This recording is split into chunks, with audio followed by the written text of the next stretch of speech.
क्षेत्रों में जो ये वोटर लिस्ट दी गई है, उस वोटर लिस्ट के माध्यम से सभी लोग अपने जोन लोगों का मैं इसमें स्वागत अभिनंदन वंदन करता हूं।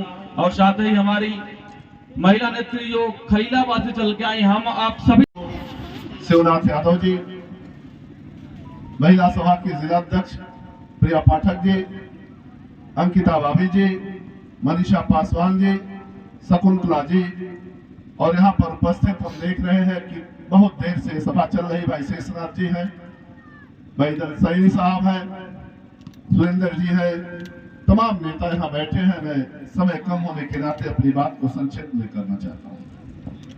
कल दुसवा बाजार में था, आज आपके काली जगदीशपुर में हो रहा है। आज इससे लगता है कि लोगों के बीच में जो हमारा नेता माननीय अखिलेश यादव जी ने जो पीडीए फार्मूला दिया है इस देश को, इस प्रदेश को, इससे लगता है कि भारतीय जनता पार्टी आने वाले वक्त में उसको करारा जवाब देने की तैयारी चल रही है।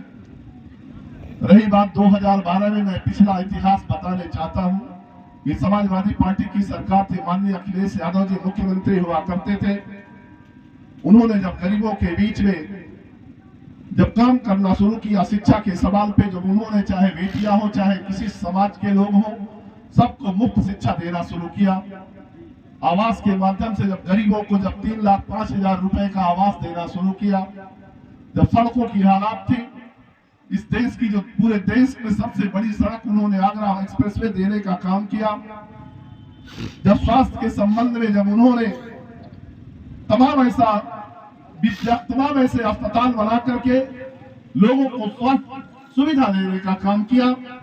सिक्योरिटी के भी सवाल पर उन्होंने 100 नंबर से लेकर के तमाम सुविधा देने का काम किया। तो भारतीय जनता पार्टी को लगा कि हमें लगता है कि इस देश का हमेशा ये मुख्यमंत्री बनेगा, देश का भी एक शासक बनने का काम करेगा। तब उन्होंने साजिश रचने का काम किया।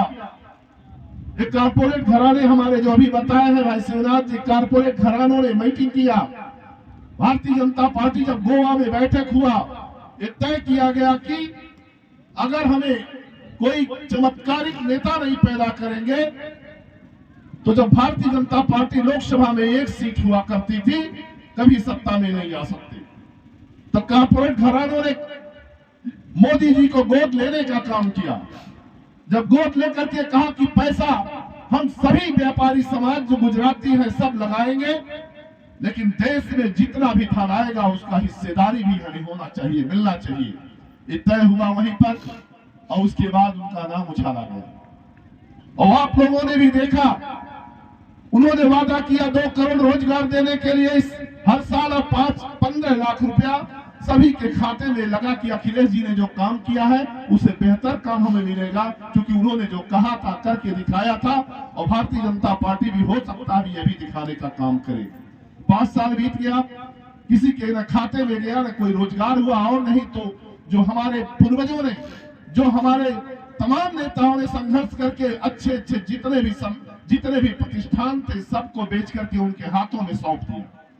सौंपने के साथ साथ जब पूरा सब कुछ प्राइवेट हो जाने के बाद हमारा आरक्षण भी खत्म कर दिया। क्योंकि आपको पता होना चाहिए प्राइवेट में किसी को भी आरक्षण न देने का अधिकार है, न कहीं पर आप आवाज उठा सकते हैं उसमें। इस संविधान में भी है। संविधान को जो बाबा साहब ने दिया था, उस संविधान को संविधान से काटने का काम किया है भारतीय जनता पार्टी ने।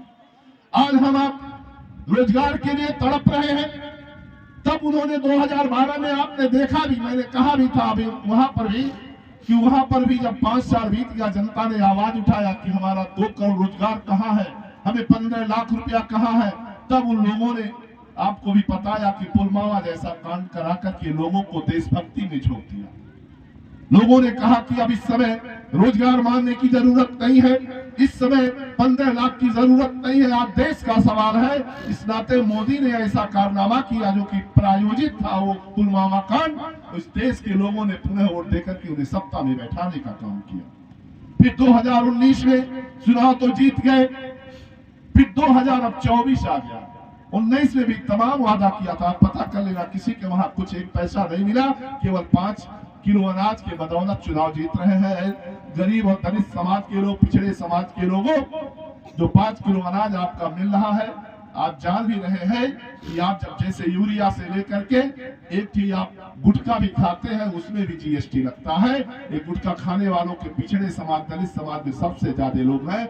ऐसे ही टैक्स वहां जाता है जो आप हम देते हैं और 5 किलो आपके मुंह पे डाल दिया जाता है और आप चिल्ला करके जाके कहते हैं मैंने उनका नमक खाया है और उस पर मैं उनको वोट दूंगा। लेकिन कभी आप शिक्षा के सवाल पे बात नहीं करते। आज शिक्षा की हालत यह है कि गरीब का बेटा, कभी जितनी महंगाई शिक्षा में कर दिया गया है, ये ऐसा ऐतिहासिक सरकार हमने देखा है कि ऐसी सरकार जिन्होंने पढ़ाई पर भी टैक्स लगाया, किताबों पर भी टैक्स लगाया और तो और जो हम आप कफन खरीदने जाते हैं उस पर भी टैक्स लगाने का काम किया। लेकिन इसके पहले कभी कोई ऐसी सरकार नहीं थी जो किसानों के ऊपर भी टैक्स लगाया। उनके जितने भी जो कृषि उपज है उसमें भी हमें आपको टैक्स लेना है, वो टैक्स आपने दिया, लेकिन 5 किलो अनाज दे करके हमारे आपके हक और हकूक को छीनने का काम किया। और उस समय भी जब इस देश में राम के नाम पर आडवाणी जी भी चले थे रथ लेकर के, तब हमारा जब मंडल आयोग, समाजवादी जन मोर्चा के लोगों ने मंडल आयोग आरक्षण का सवाल उठा था, ये लगा कि इनके सीने पे दर्द आया कि अगर मंडल आयोग लागू हो जाएगा तो पिछड़े दलित समाज के लोग, एक कमेरा वर्ग के लोग हमारा हक छीन लेंगे और हर नौकरी पे कामयाब हो जाएंगे। तब उस समय मंडल आयोग भी रथ चलाने का काम किया था। ये भारतीय जनता पार्टी वाले ने राम रथ चलाया था। मैं बधाई देना चाहता हूँ माननीय लालू यादव जी, जो आपने ऐसे लोगों को, ऐसे ताकतों को, जो सांप्रदायिक ताकतों को नकेल लग करके, नाप करके ऐसे लोगों को ठीक करने का काम किया था। आपने आज भी इन लोगों ने साजिश करके आपको जेल में डालने का भी काम किया, लेकिन आपका हौसला नहीं टूटा। ऐसे लोगों की जरूरत है। तब उस समय भी हमारे आपके खिलाफ साजिश रची गई, लेकिन मुसलमान एक ऐसा वर्ग है, हमारे आरक्षण का कभी उन्होंने विरोध नहीं किया। लेकिन आज मुसलमान के खिलाफ हिंदू समाज को भड़का करके आज देश में वोट लेने का काम किया गया।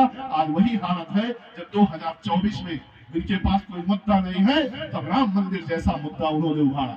जबकि राम मंदिर मुद्दा आपने जानते भी है, बाबा साहब ने जो संविधान दिया था हाई कोर्ट के बदौलत, अगर कोर्ट ने दे भी दिया है फैसला तो कोई पिछड़े समाज का, कोई हिंदू समाज, कोई भी कमेरा वर्ग, दलित समाज, चाहे मुस्लिम समाज के लोगों ने उस आदेश का कभी अवहेलना नहीं किया।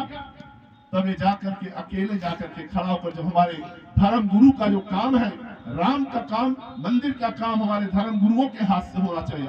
आधी अधूरी जो मंदिर बना है, जो हमारे समाज में, हिंदू समाज में जब तक पूरा कलश ऊपर नहीं बैठा दिया जाता तब तक उस पर कोई भी पूजा प्रतिमा नहीं किया जाता है। धर्म तो हमें, राम तो हमारे हैं, हम सबके हैं। राम तो मंदिर जो है हमारी आस्था का चीज है, ना कि कोई आदमी पेटेंट करा लिया है राम को। ये भारतीय जनता पार्टी वाले राम को पेटेंट करा लिए हैं और राम के बदौलत पुनः ये 24 में सत्ता में आने चाहते हैं। इस नाते में यहाँ पर हमारा नेता जो पीडीए दिया है, उसका आप हमारे आपके बीच में कहा है कि जाओ वहां के गरीबों के बीच में, जाओ वहां दलित समाज, पिछड़े समाज के लोगों के बीच में, आप जाओ, लोगों को समझाने का काम करो। न जाने वाले वक्त में बाबा साहब ने जो एक अधिकार वोट का दिया था वो भी आपका छीनने जाएगी। 2024 के बाद अगर सत्ता सरकार बना देगी, आपने देखा भी है, चाहे बिहार रहा हो, जब इस नीतीश कुमार जी को हमारा नेता कहा था कि आपको प्रधानमंत्री के रूप में हम लोग देखना चाहते हैं, लेकिन कौन सी ऐसी बात आई, कौन सी ऐसी दहशत पैदा कर दिया गया कि उनको भी भारतीय जनता पार्टी के लोगों ने अलग करने का काम कर दिया। वही हालत बहन जी का भी था, जब बहन जी को भी हमारा नेता कहा था आप दलितों की बड़ी नेता हैं, हम चाहते हैं कि हम सब मिल करके आपको देश की प्रधानमंत्री बनाने का काम करें। वो भी पता नहीं कौन सा कारण बना कि उन्होंने भी इस समझौते को तोड़ने का काम किया, लेकिन हमारा नेता अकेले लड़ रहा है। वोट तो दे रहा है दलित, पिछड़े, अकलियत के लोगों को, लेकिन यही भारतीय जनता पार्टी का जो नेता है मोदी जी, ये नहीं चाहते मेरे सामने कोई बड़ा नेता बने। आपको बताना चाहता हूँ, गुजरात में जो सरदार पटेल जी के नाम से वहां पर जो आपका स्टेडियम होता है, ये नेता नहीं चाहा जो मोदी जी कि कभी भी सरदार पटेल के नाम से रहे, वो भी अपने नाम से कराने का काम किया। बताओ, आज आपको भी यह भी जानना पड़ेगा कि आज वही हालत मंदिर की भी रहा। आज जब हमारे बड़े धर्म गुरुओं की जरूरत थी वहां खुद आकर के बैठ गए कि मैं ही अपना पूजा करके इसे 2024 में बुझाने का काम करूंगा। लेकिन मैं आप लोगों से हाथ जोड़ करके निवेदन करूंगा, यह दलित पिछड़े अकलियत के लोगों, आप लोग एक मंच पे आओ। आप लोग चाहे बहन जी नाराज होकर के कहीं भी जा, लेकिन आपका हक और हकूक अगर कोई दिलाएगा तो पीडीए दिलाएगा, माननीय अखिलेश यादव जी दिलाएंगे। इसी के साथ मैं अपनी वाणी को विराम देता हूं, क्योंकि समय काफी हो गया था। इस नाते मैं अपनी बात को समाप्त करता हूं।